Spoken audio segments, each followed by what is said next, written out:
Hi, so I just wanted to jump in here real fast before the video started to say that please feel free to just listen to this. You definitely don't have to watch the video. It is a little bit more podcast style. I'm gonna be filming this on my actual YouTube camera in the future. This was kind of just a live stream of a little test run, but no matter what, I hope you enjoy. I don't even know where to start. Hello. I, over the last, like I said, definitely 24 hours, but really over the last month and a half, 2 months, I have weirdly been missing YouTube, but I wasn't sure what I wanted to do. And last night, this idea popped into my head, and I thought about it for I think I was up till 3 or 4 in the morning thinking about this. It's something that I have actually never seen anyone do amateurly, and what I mean by that is there is a channel on YouTube called Genius, and they do this with artists, but I've never seen anyone just talk about music and how just beautiful and incredible and amazing artistry is. And so I really wanted to do that for some strange reason in the world. So I think I just want to start by chatting about kind of my relationship with music, what I've personally done with music, and then also kind of why I really wanted to do this. Some of you may know, some of you may not know. My name is Ashley, and I'm 26 now, which is insane to think about. I cannot believe I'm almost 27. The last time we chatted, I was graduating from undergrad. I am now in grad school at the University of Southern California at Annenberg College, which is just mind-boggling to me. At Annenberg, I'm getting a master's in communications management, and I am specializing in entertainment. And I have always had a passion and an interest and a desire to help the music industry in some way. And I think I have kind of decided over the past 5 to 10 years that I really want to do this by being a manager in the industry. Being a manager really does encompass a lot of different things, but essentially what it means to me most importantly is taking care of the artist and making sure the artists put it first. So I do a lot of research personally, academically, as well as just things I encounter in everyday life. Something I think that is so essential for listeners of music to do is to really take in the music they're consuming. And what I mean by that is a lot of people listen to songs and listen to music as kind of just a throwaway or just something they do all day long, something in the background, etc. Music is so precious and so pure, and every song that an artist writes tells a story. I want this to be a space to talk about those stories. I will never forget there was an instance where there was a song that to me was so obviously heartbreaking. I remember when it came out, and I was talking to a friend. He was like, "Oh my God, did you hear that song?" And I'm like, "Oh my God, it is so heartbreaking." And I remember saying to him, I can't believe people let this person get abused like that. And I remember he was like, "What do you mean?" And it just hit me in that moment that I don't think a lot of people really sit with songs and with lyrics and try to understand what the artist is trying to convey. Either because they don't want to, or because it's too difficult, they don't think about it. That's kind of the really large picture, kind of narrowing it down a little bit. My relationship to music. So I have been an artist of music or a musician since I was in 5th grade. I was pre-professionally trained on the clarinet, which is insane to think about. That feels like a lifetime ago. And I can now play 7, 8 instruments, as well as I did a lot of vocal stuff when I was in school. All that to kind of say I have tirelessly studied things like music theory, composition, writing, etc., etc. I got my undergrad in public relations, but I actually started my undergrad at arts management, and then the program had just started. It wasn't really going where I wanted to go. All of that to say I have kind of always had music in my life. And a morbid statement, but I really don't think I would be here without music. I think there are so many songs and so many moments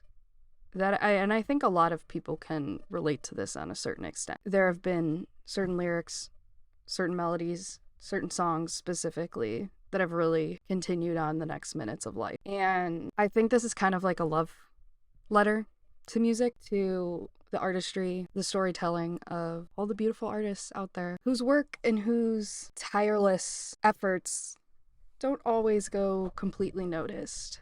All that being said, I am calling this this series segment show, I don't really know what to call it yet. I'm calling it Lyric Dissection. I toyed around with what I wanted to call it for like all day today.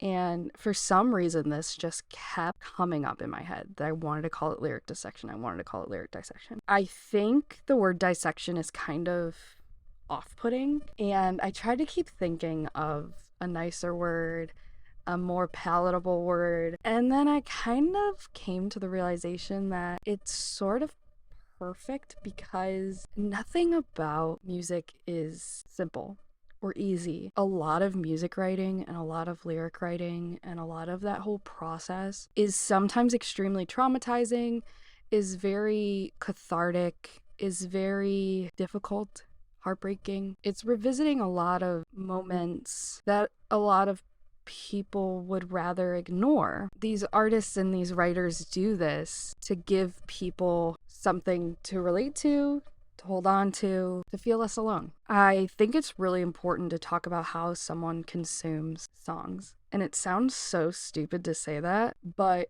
it really is essential in order to kind of see how they process lyrics, songs. For me, I'm really weird about like new albums and new songs. It's a long process for me to listen to a new album. For example, Demi Lovato came out with a new album not too long ago. I think it was in August at this point, or was it September? I don't remember, but it wasn't too long ago. When they released the album, Demi Lovato has been a constant in my life for over 15 years now, and if you still asked me like who the most important person in the world to me was, besides, you know, like your mom and your dad and blah, blah, blah, it would be Demi. So all that being said, she is still extremely important to me. And so you would think I would be a person like waiting for the album to drop at midnight and to listen to it, right? No.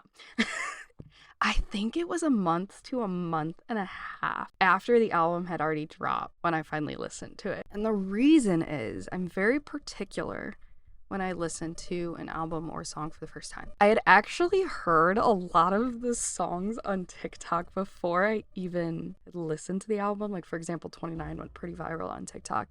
And I hadn't listened to the full song, but I kind of knew what it was about. So when I listened to a new album, as I said, I think I took a month to a month and a half to actually listen to it. And the reason is, when I listen to a new album, I have to listen to it from the very beginning to the very end with no interruptions and no noise. No one talking to me, my phone not vibrating or texting people, no one near me. Literally have to like do it like I'm in a hermit habitat. It's extremely difficult to find that environment in a house with other people because it is extremely precious to me. And the first time I listen to an album, I want to know the message and the overall arc of what the album is trying to say. Not only does each song have something to say, does each phrase have something to say, but the overall discussion of the album as well. Today, I thought it would be perfect, the first kind of stunt of this, discussing my personal favorite lyricist, I think ever. It's between her and maybe one other person, but it's funny, if you were to ask me my favorite artist, it's probably say someone. But if you ask me my favorite music writer, my favorite lyricist, you would get a different answer, and the answer would be more than likely Billie Eilish. I think Billie and Finneas, while I'm talking about this, I cannot discredit Finneas's, help in the masterpiece that is her discography. Why I think Billie is so innovative in this space is because when you turn on a song, for example, a Katy Perry song, Panic at the Disco song, I'm trying to think of a lot of different genres. Kane Brown, I think that's the name of a country artist. Carrie Underwood, that's definitely the name of a country artist. When you turn on one of their songs, the Jonas Brothers, I mean, I could go on and on forever. You know, in a way, what you're about to hear. And I swear, every time I turn on a new Billie Eilish song or I listen to a new album, you never know what you're gonna get.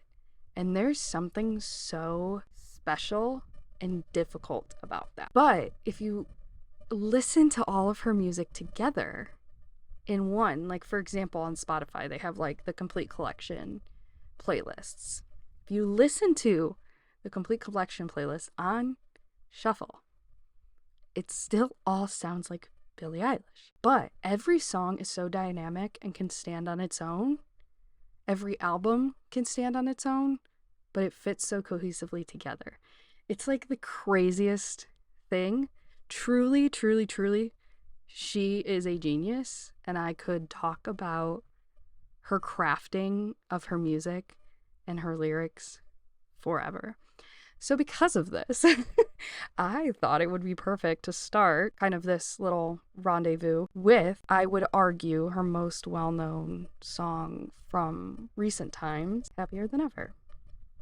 This song is dynamic, heartbreaking. The music video is electric and drowning. That's kind of the best way to explain it. And if you've seen it, you know exactly what I'm talking about. This song really is an encompassing view of realizing you're drowning in a life you don't want, in a relationship you don't want, in a moment. As we kind of talked about a tiny bit, I kind of mentioned it. Essentially, music and songs and writing is broken up into discussion. When you look up lyrics for a song, you can kind of arguably see how that's done with the spaces in between the words. We can go into a whole discussion on how phrasing works, where phrasing ends, where phrasing begins. That is a whole debate that I think will never truly be settled. I would like to say first, if you have never listened to Billie Eilish's Happier Than Ever, which I highly doubt, but if you haven't, please pause this. Please go take a listen. Listen to the whole song. I don't want to ruin it for you, but there is a part of this song that I remember so vividly listening to for the first time and just being like overwhelmed with, this is going to win every award it ever is nominated for. And it pretty much has. So the song, as we kind of mentioned, is just this overall feeling of realizing you're already underwater, or waking up and not being able to breathe and realizing you're already drowning. It's kind of just that wake up moment. Oh my god. This song just hurts. Okay, so it starts with saying, when I'm away from you, I'm happier than ever. Wish I could explain it better. I wish it wasn't true. Let's just break it down per sentence, because truly that is, you could break music down that specifically to each sentence. So the first one just says, when I'm away from you, I'm happier than ever. And it's that moment where you're just like going about your day, that moment of like pure pause when you're like, I can't do this anymore. And if you've experienced that feeling, it is the weirdest, most isolating feeling in the world. But all of a sudden, it just feels like that's it. That's all there is to the world. And I can't do this anymore. It's realizing that whatever is happening, and in this context, when I'm away from you, so we're talking about a person to person, obviously, I'm happier than ever. It's that realization that, wow, I really hate who I am, what I've become, how I act when I'm with you. I wish I could explain it better. Ugh. A lot of times it's impossible, or feels impossible, to explain what you mean, especially if this is something that you have been blind to personally, or have kind of been shut out from, your brain has protected you from for so long. You can't explain it. It's just something you know needs to happen. And then I wish it wasn't true. I wish it wasn't true, I think, can be looked at from a few different angles. I think one of the angles that's probably what Billie probably intended here is the shame and the guilt and the almost denial, self-denial of realizing this is happening. When you're away from someone, realizing you like who you are better, you feel safer, feel happier. As simple and complex as being happy is. But it's difficult to explain. You can't put into words. You can't explain exactly what's wrong, exactly what happened. There was just this moment when it hit you and you knew. But you also wish it wasn't true. Because if it is true, everything changes. There's a lot of complex discussion that needs to happen, a lot of difficult moments maybe moving out, but doing it in a way that's intentional, which is really hard to do. So the second phrase is, give me a day or two to think of something clever, to write myself a letter, to tell me what to do. Oh my God. I get giddy just reading her lyrics because I said they're just they're so tangible. So give me a day or two to think of something clever. So it's like having that discussion. The finality of, I don't want to do this anymore. I think something's wrong. I feel like I'm drowning. But I also don't know how to explain it, and I don't want it to be true. So give me a minute to think of something. Either think of something for myself, think of something for you, or to try to put that denial aside and maybe unpack what might be going on, to think of something clever, I think is the really important part of this sentence, because you're still trying to impress. You're still trying to seem like you know what you're doing. You understand what's going on when you know you don't. And that is so powerful. You're almost tricking yourself. Maybe not even tricking yourself as much as trying to manipulate someone else. I think Billie's gotten pretty candid in a good amount of interviews. Well, I don't know if I should say interviews. There's a song which is actually fights number 1 and number 2 of my favorite songs she's ever written. It's called Getting Older. She talks about in there how she realizes that she makes up scenarios, makes them bigger than they are to make the reaction larger. And so I think that is kind of a baby step into the realization. This, give me a day or two to think of something clever, is the baby step of the realization into the lyrics of Getting Older. So, to write myself a letter and then to tell me what to do. She's trying to come up with the understanding, with the idea of, I need to write this down, I need to figure out how to put this into a concrete understanding of what's going on. And some people do that in a lot of different ways. She needs to write that letter to herself, to someone else, to decide what to even do in this moment. What to do when you wake up, the world stops around you, and you realize what you thought was perfect and what you loved is no longer that, and how long has it no longer been that. So that's kind of the first little section of Happier Than Ever. So you can tell we're kind of in this weird crisis state as of right now. This weird, oh my God, just realizing something might be wrong, something's not what we thought it was. But also going through the beginning stages of trying to self-manipulate, almost ignore what is going on, the signs, make light of it in a way. So that's kind of where we are right now. And I almost think of these next sections as the letter that Billie is writing. So it says, do you read my interviews, or do you skip my avenue? There's kind of a few ways you can look at this. And I look at it both ways. Do you read my interviews? It's pretty obvious. It's kind of like trying to figure out, is this person still invested? Is this person still keeping up? Or do you skip my avenue? Does this person not care anymore? Are they not paying attention to what's going on? And I think because of Billie's very specific role as a person in the spotlight, you could say, she's using interviews. But you could replace interviews with anything. Do you read my Instagram stories? Do you read the text messages I send you? Do you read into what I'm trying to say to you? Or do you just skip it? I mean, there's a lot of different ways that you could kind of dissect that, but that's essentially what that is saying. And I think the word avenue is so interesting because then she goes into analogy with a little next section, almost talking about streets and talking about how intimate it is for someone to drive past your house intentionally. So the word avenue, I think, is really important to keep in mind for the next section, which says, when you said you were passing through, was I even on your way? So when you said you were driving by, were you passing through like you said you were? Were you just happened to be in the area? Or Did you come here intentionally for a reason? You don't trust me. You think something's going on. She's starting to unravel and question everything that she thought she knew. So the avenue could be, you could look at it as a street, like I said. Or you could look at it as the obsession, the secret, internal, unconscious obsession of someone.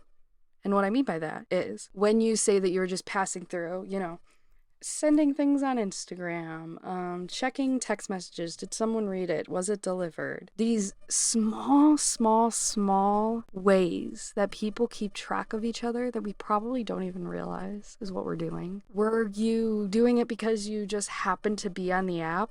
Happened to be looking? Or were you doing it in a more cynical way? Once again, because you don't trust me. And thinking even how cynical that can be in some regards, it's kind of the beginnings of realizing you're in an abusive relationship. It's kind of like realizing, oh, have you been paying attention too much? Are you wondering where I am at every second? Who I'm with? What's going on? What I'm looking at? What I'm talking about? So it's kind of like what that first part reminds me of this letter that I think she's writing herself. So the next section is kind of her discussing or realizing the most innate parts of any relationship, like trust, communication, safety in the way of knowing what's coming next, walking on eggshells, a lot of people use the analogy for. So the next section is, I knew when I asked you to be cool about what I was telling you. You do the opposite of what you said you'd do. And I'd end up more afraid. This is kind of the first lyrics, in my opinion, where you can really feel that something's wrong. I think the other lyrics, it's previous to this, you can almost talk yourself out of thinking that it's as scary and implosive as it is. But I think this section, especially the last part, and I'd end up more afraid, you can't deny it anymore. You're saying this individual makes you scared, and that's never a life to live. Once again, going back to realizing you're drowning, to realizing, waking up, having that realization, I can't do this anymore. So I knew when I asked you to be cool about what I was telling you, I mean, you can think about anything for that. Have you ever told someone, don't react to this, don't tell anyone this, don't act crazy? Have you ever had someone do the exact opposite and just like hinge in your stomach and in your chest, the tightening that you feel? She's saying here that she knew every time when she asked you to be cool or to be chill or to just calmly take whatever I'm about to tell you, that you'd do the opposite of what you just promised you would do, which is very sad to think. And I think that's also why music, really looking at the lyrics, is so essential, because this stanza, this phrase, is actually so sad. She woke up feeling like she's drowning, so you don't know how long. It's kind of something that is so interesting about this song. You never know how long this possible buildup has been. It's long enough, though, that she can predict the behavior before it happens. All of those little things are really are conversations that happen a lot in relationships, and are things that are kind of essential to talk about and to continue moving through as you grow. And she already knew this behavior was so consistent that when she said, hey, I need to talk to you about this, it's nothing to get upset about, let's just have a calm conversation, she knew that the exact opposite of the promise that was just had would occur, and the fear would continue to pile up. It's hard to know, because I personally, weirdly enough, never listened to interviews or discussions with artists on what their own lyrics mean. And I think it's because guessing the hypothesis of this scenario is probably, and I'd end up more afraid, who knows, screaming, abusive language, God forbid, physical in any way. But it's almost like beginning to realize that you ignore and avoid all of those conversations because you know you'll end up more afraid. Things won't get better. They're already so stuck in this place of fear. So we're still talking about this letter, this hypothetical letter that we're writing. She then says, don't say it isn't fair because you clearly weren't aware that you made me miserable. So if you really want to know, there's, once again, two ways you can kind of look at this. One, the way I kind of tend to look at it consistently is approaching this person or trying to explain to this person that I can't do this anymore. I can't live like this anymore. I can't be with you because I'm as simple and as complex as happy is. I'm happier when I'm not with you. And the person almost immediately, and I know I can, I'm sure almost all of you listening can think of a person or a situation where the defensive is immediate. When explaining all these things that she's starting to unpack, immediately they're like, well, this isn't fair. Well, this isn't right. This isn't okay for you to do. You can't just do this. You can't blindside me like this.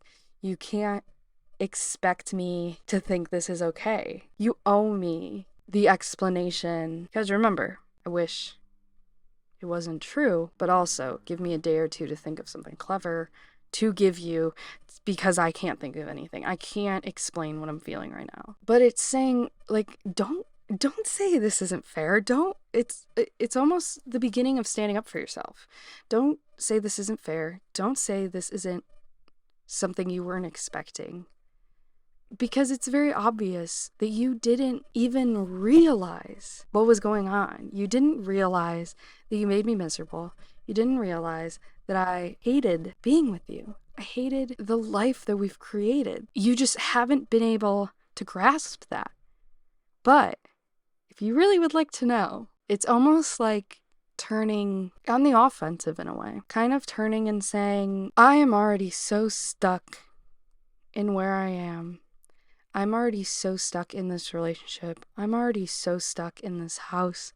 I'm already so stuck in the misery that I live in because of you that there's no way it can implode more. There's no way that you can make me feel worse. So if you really want to know what I have to say, here it is. And I think that lead-in is so important. So again, we have the chorus, which is actually what she starts with, which is near unheard of. When I'm away from you, I'm happier than ever. Wish I could explain it better. I wish it wasn't true. So it's kind of her explaining to this person where she started. I'm starting from the beginning, when I woke up that day, or when I was walking down the street and the world stopped and I realized what was going on. I think you need to start there. That's why her naming the album Happier Than Ever is so powerful, because it's such a statement that on its own, you're like, oh my God, that's amazing, that's incredible. But when you pair it with when I'm away from you, it becomes so sad, because you know this person is stuck, attached, destroyed by someone else, and they're realizing, or they have realized, and they're trying to communicate that when they're no longer with the other person, I'm happier than ever. I wish I could explain it better. I wish I knew, that's kind of what we've been talking about for this entire discussion. I wish I could put this into words. I wish I knew why randomly on Friday, October 14th at 9:57 p.m., I realized, oh my God, I can't do this anymore. But I also wish I didn't realize that, which is such an isolating feeling to have. I personally experience intrusive thoughts in a variety of ways, and there's so many times that I have a thought and I'm like, God, I wish I never had that go through my brain, because then you will forever ruminate on it and it can never go away. And I was just having a conversation with a friend the other day about saying something to a family member of hers, and she kept talking about how, well, it's not going to change. I know it's not going to change anything. I know nothing's going to get better. But the human brain is so powerful that even subconsciously, that will never go away. And so it's her realizing, God, I have to stop the last however long, let's say a year, for example. I have to reverse, lose the progress on the last year of my life. And I can't ignore it because it's not going to go away. But I really wish that it wasn't true. I really wish the thought never happened. I really wish I could remain clueless. Here is the part of the song that I think everyone knows. The iconic tempo change, the iconic song change, the iconic mood change, almost, in a way. And I think a lot of people really resonated with that because it became very obvious, and even when you see it live, it becomes very obvious that the straw has been broken. There's no going back. There's a moment in the song. The song ends on ukulele, I should say. I should be more specific on ukulele.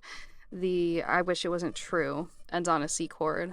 And then the mix in the middle begins with a C chord. So you actually go from bum, bum, bum, bum. It like never ends. God, I wish I knew who wrote that. I wish I knew if it was Billie or Finneas that came up with that.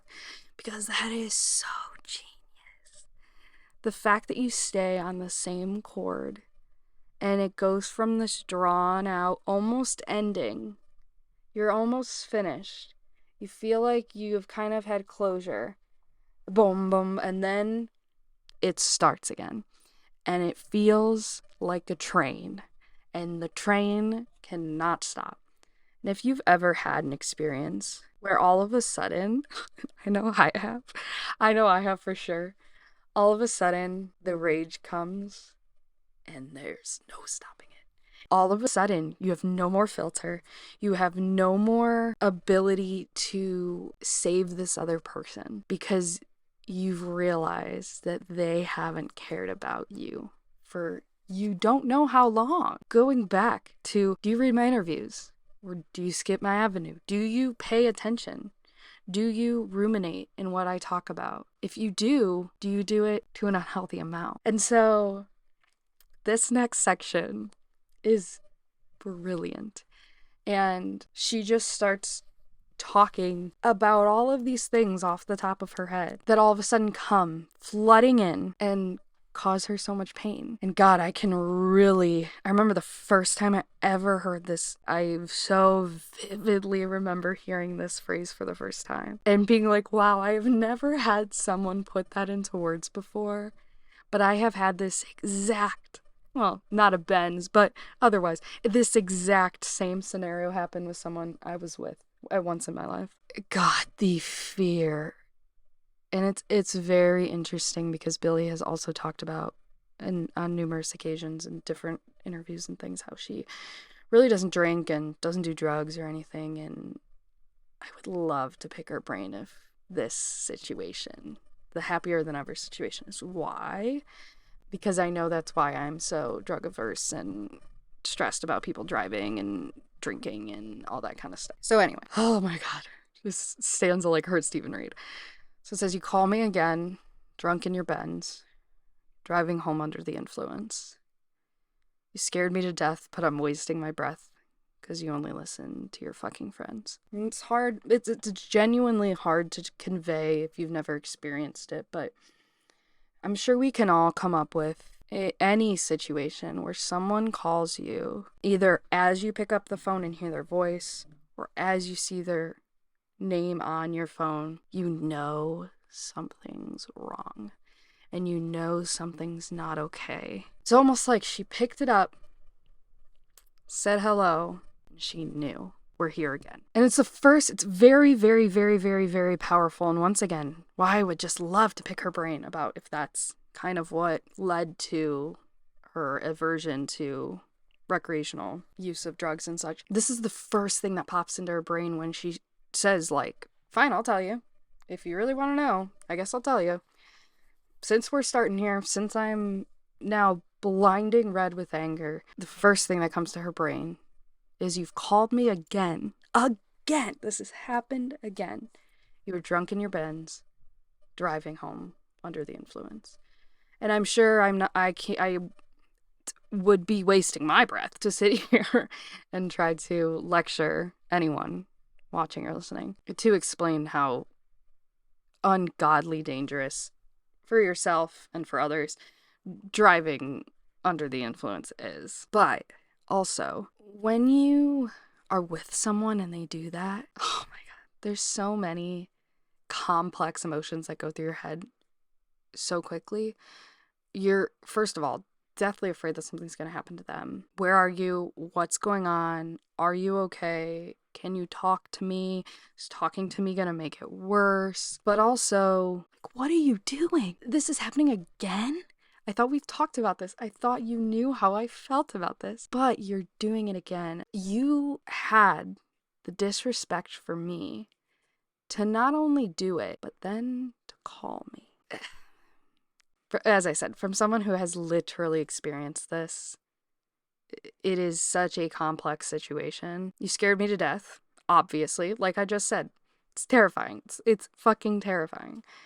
But I'm wasting my breath because you only listen to your fucking friends. And literally this exact sentiment of I'm wasting my breath, I'm wasting my time, you're never going to change, nothing's ever going to be different. Because you only listen to your friends. You only care what they have to say. You do not give a shit what I have to say. You don't care who you're hurting because your friends think it's cool. Your friends think it's fun. Your friends don't think it's that big of a deal. So I'm wasting my time even talking about this. And it's almost like she realizes, as she's saying, called me again, drunk in your Benz, driving under the influence. You scared me to death. It's almost like as she's saying that, she goes, huh, I'm wasting my time here telling you this. Because you don't care. You only care what your friends have to say. And I am obviously below them on the totem pole of respect. Honestly. Part that everyone screams at every show that I've been to. I don't relate to you. I don't relate to you, no. Because I'd never treat me this shitty. And you made me hate this city. So it's kind of, we woke up in this cave and you're just like, oh my God. I can't do this anymore. I can't live like this. I'm not okay. And you start, as the song goes, you're unpacking slowly and slowly and slowly. Then we got to where we are now, and you're just like, that train is going. Whew! Your filters are gone. You can't stop, and you're starting to take the two of you and separate them. I don't relate to you. I don't know how we got here. I don't know how this has lasted so long. I don't know where things went wrong, but I know we're diverging on the Robert Frost poem, we're divergent on two separate paths. We're going to two separate woods. And I don't relate to you as a person.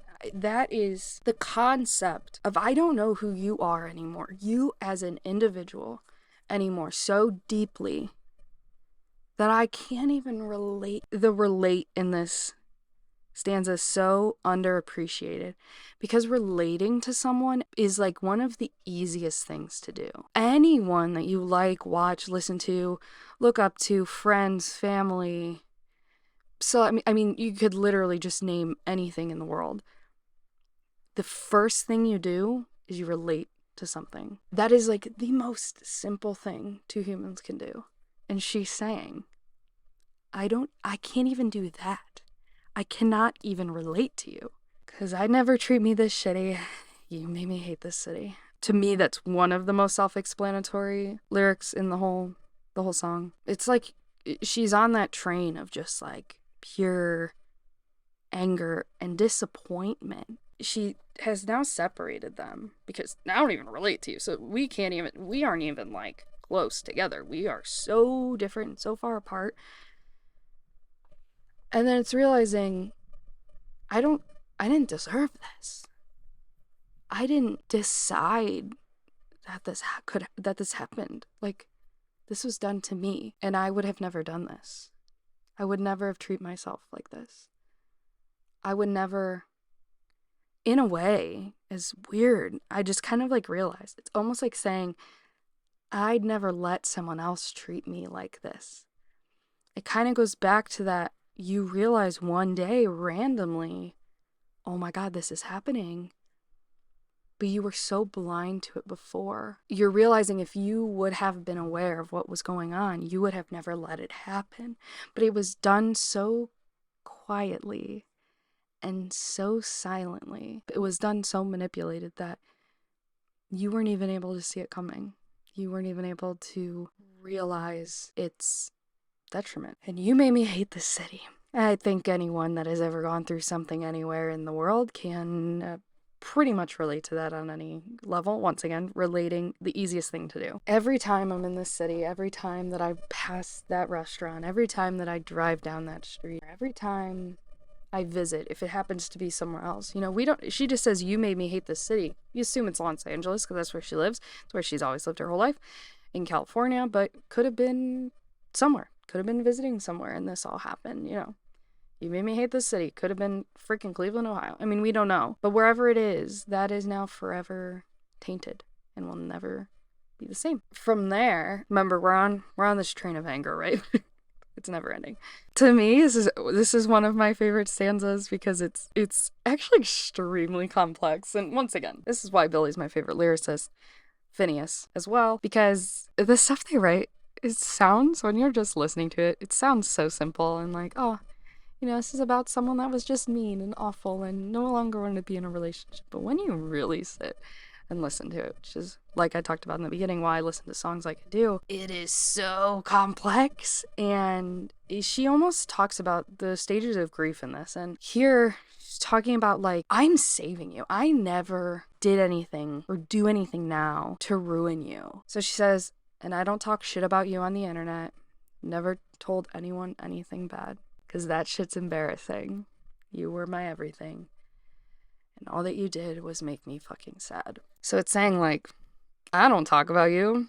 I don't say anything about you. I've never told anyone anything bad about you. Never sat and just reamed you out to a friend, to a family member, to, in her situation, the fucking press. I mean, it could get really bad really quickly. But it's her realizing it's because she's embarrassed. She doesn't know how it got to where it did and how she never realized how bad it was until that moment, the black moment that we keep referring back to. She didn't know how bad things were until she realized all you did was make me sad. All you did was upset me. All you ever did was hurt my feelings. And that's such a vulnerable place to be in. I think it's extremely vulnerable lyrics to write and to actually give to the world. I mean, showing the less talked about sides of ending any relationship. It's like, I could ruin you. There's always two sides to a story, but in my case, in this case specifically, you are the one, but I let it happen. It's like, you feel like sick. You feel like, how did I let this happen? Like, it went on for so long that I knew what was going to happen. Asked you to be cool. I knew you'd do the opposite. And all that you did was make me sad. And her saying, never told anyone anything bad, B-A-D. All you did was make me fucking sad, S-A-D. She could have used mad, which still shocks me to this day that she didn't use mad, but there's a reason sad is there. Because it's showing she was the one that everything was pushed onto. All you did was make me fucking mad. Almost is like she has a fight. She is someone that was able to hold her own. And it really, really, really sounds like in this specific moment, she's realizing she wasn't able to fight back. She didn't have any power. Ironically enough, your power. She had no power. She had no control. She had no autonomy. Sad as that sounds, she was stuck. And she's embarrassed. She's disappointed in herself, disappointed in a relationship. From there, she says, so don't waste the time I don't have. And don't try to make me feel bad. Once again, we're going back to the behavior we talked about earlier in the song. Just the unaware of how you make others feel, but also wanting them to feel bad for making you realize it, / going completely defensive. So even don't say it isn't fair, you clearly weren't aware that you made me miserable. That's coming up again. Don't waste your time. Don't waste the time I don't have. We don't need to talk about this.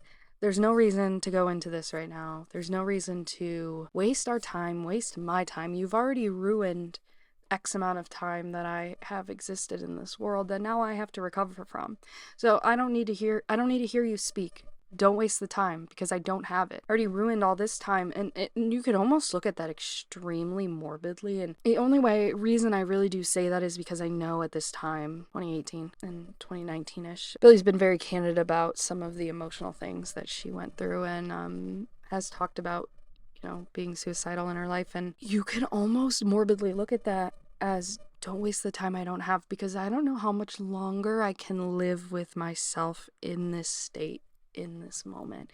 And if you say something, I don't think I'll have time left. I know that's kind of really dark, but I think this song, and that's why the juxtaposition of the beautiful beginning and then the raging ending is so perfect, because I think overall this song is kind of morbid and kind of at its core a song about the grief of yourself, of your relationship, but we'll get more into that at the end. Don't try to make me feel bad. I mean, that's obvious. We kind of already talked about that. Like, just stop talking. I don't want to hear what you have to say. And don't try to make me go back on what I've done. Don't try to make me feel like what I've done is wrong. We're going back now to kind of the beginning of when this section started, when she was naming things and things were just rapidly coming off. Because I think at this point, because that started, so freaking interesting. That started after she said, don't say it isn't fair, you clearly weren't aware that you made me miserable. Then we have the chorus. And then she goes into these specifics, right?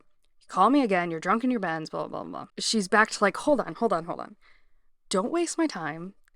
Don't try to make me feel bad. She's back to this grounded feeling of we are not being manipulated. We are not talking about this. This is what you have done. I could talk about every time that you showed up on time, but I'd have an empty line because you never did. This one hurts. Never paid any mind to my mother or friends, so I shut them all out for you because I was a kid. I think that last lyric really speaks volumes. God, I don't even know where to start with this. So, and she's saying, I could talk about every single time that you've done that. You've respected my time, my family's time, my friends' time. I could talk about every single time you've done that, because there are none. I'd have an empty line because you never did. She can't think of a single time. And it's very, once again, very sad. Can't think of a single time that was done. You respected me, cared about me, my brand, my life, my human existence. You didn't care enough. I think that really tells about a person. I'm a person that's like so anxious that I'll show up anywhere like 20 minutes early. I always understand. I like to think I'm a very understanding person, especially when it comes to time. There's always things going on, but when you do it every single time, that you can't even think of a time when you didn't do it, that's a problem. Never paid any mind to my mother or friends, so I shut them all out for you because I was a kid. The O'Connells kind of always been very candid about how important family is to them and how their family is their, most important human, especially to Billie, her mom. So she's saying, you never paid mind. You never cared. You never asked. You never did that simple thing of the person in my life that is most important to me. And that's extremely telling of a person, I think. And this last line, really. So I shut them all out for you because I was a kid. And I think it's hard for people to remember. I forget all the fucking time. But Billie's only 20. She's going to be 21 in December. She wrote this song in beginning of 2019. I think it was February of 2019. So 2019, she would have been 17. So she's between 16 and 17. And so she's saying, because I wanted this so bad. I wanted you so bad. I was so, once again, stuck in this cave, blinded. Back to this black moment of realizing. She did. She shut everyone off. She shut all of her friends off. The most important person in her life, her mom, gone. Shut them all out so that I could get to you because I was only a kid. Saying because I was a kid is really, once again, separating her from the person and saying, you aren't a kid. You knew that this wasn't okay. You knew what you were doing. You knew I would leave everyone. I'm not mature enough. I don't have enough life experience to know what was happening. So the ending, and where we'll end this discussion is you ruined everything good. Always said you were misunderstood. Made all my moments your own. Just fucking leave me alone. So it's saying she found joy, she found light, she found happiness in moments of life before this person. You ruined everything. You ruined everything that ever made me happy. Hence, you made me hate this city. Something as large and as complex and as ever-changing and moving as a city is, you made me hate it all. The city will forever be tainted in my mind because of you. So you ruined that. It's very obvious you ruined things much more small. Always said you were misunderstood. It's red flag 101. Somebody who's just constantly saying, no one gets me, no one understands me. Since we're going back, never paid mind to my mom and my friends, so I shut them all out. In theory, they were probably the people saying, something's wrong here. This person isn't good for you. What's going on? And they always deflected by saying, people don't understand me. People don't understand that I need you. The part that makes me so angry. Made all my moments your own. And I think Billie has a really specific, I don't know if experience is a good way to put it. Everything she did. I mean, at this point, you're thinking 2018, if not a little bit sooner. And 2018 was really when Billie kind of broke out. 2017 is Ocean Eyes. Well, technically 2016 is Ocean Eyes. 2017 is when it really started getting traction. 2018 is when crazy things started happening, right? All of those moments of her getting recognized, her getting opportunities, these amazing things occurring. Coachella, she got to perform at Coachella, which is fucking insane. You made them all about you. Either in a way of you tried to take credit for what I've done. You've tried to say that you were a reason. You've tried to be a part of the conversation of how this happened. And then the last lyric that always, when you're at the show, just scream. The whole audience is like a blanket of noise. Just fucking leave me alone. This red raging train that we've been on for the end of this song. There's really no other way. I'm done talking. I've told you what I have to tell you. I've tried to put this into words, although I've told you I can't. You didn't care. You didn't want me to process this. You didn't want to give me my time that I need. So, I'm telling you, I've realized you ruined everything good in my life. You've ruined me. And if you look back, just did this the other day, I watched the Vanity Fair interview again. And she's on year 5 of it. And let me tell you, each year, it's like fucking crazy to look at because she's so different. But year 2018, which in theory is when this occurred, 2018 Billie really hurts. Very, very, very painful as someone who really respects her as a person to see that Billie. You know that that's the time in her life she's referring to. She's saying, you literally ruined everything good. I had no good left in my life because of you. You manipulated me. You always said you're misunderstood. You tried to get into my head, and you did. Not only did you do that, you ruined my life, made everything awful, made me hate where I live, made me hate my family, close them all out. You always said you were misunderstood. You manipulated me to no end. Because you could, because it was easy. You made everything that I did for myself about you. So no more defending, no more discussing, no more needing to break it down. I finally understand. Just fucking leave me alone. And that's how the song ends. Once again, I'm sure you're watching this, listening to this now or later. You've heard the song, but if you haven't, you should have listened to it already. If you haven't, please do now. After she says, just fucking leave me alone, there's just a lot of noise and movement, and you can kind of hear in the background noises. And people have, in music editors, taken out parts of the ending and isolated them to get just the voice sections. And she's essentially screaming, I hate you, and fuck you. The ending moments for the beginning of acceptance. I always think the most anger, the most hatred, the most solace comes right before the acceptance. Just fucking leave me alone. And then her saying, I hate you, fuck. The ball of emotion is so hot that once that ball gets enough air and enough time, it can start cooling pretty quickly from there. So, a song that is both beautiful, haunting, is probably one of the most complex songs ever written, in my opinion. So if you've ever felt like you woke up one day and you hated your life, you hated where you were, you hated who you were with, the existence that you had created,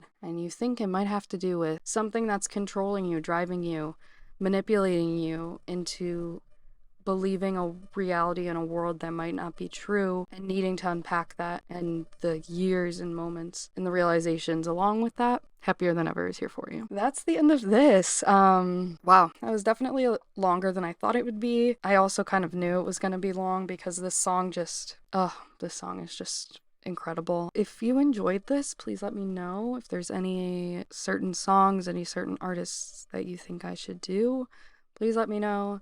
I could genuinely do any song off this album, any Billie song in general, but there's obviously a lot of other artists and a lot of other songs that I could do it with. She just, as I have said from the beginning, is my favorite lyricist, my favorite person to really dive into their songs and really try to understand what they're trying to convey. Hope you enjoyed. I hope I'll do this again. As weird as it sounds, I find this like weirdly therapeutic. I had a really great time. Thanks for listening. If you're a really big fan of anyone, let me know in the comments. Maybe I'll look into their discography if I haven't already. As I said, music is...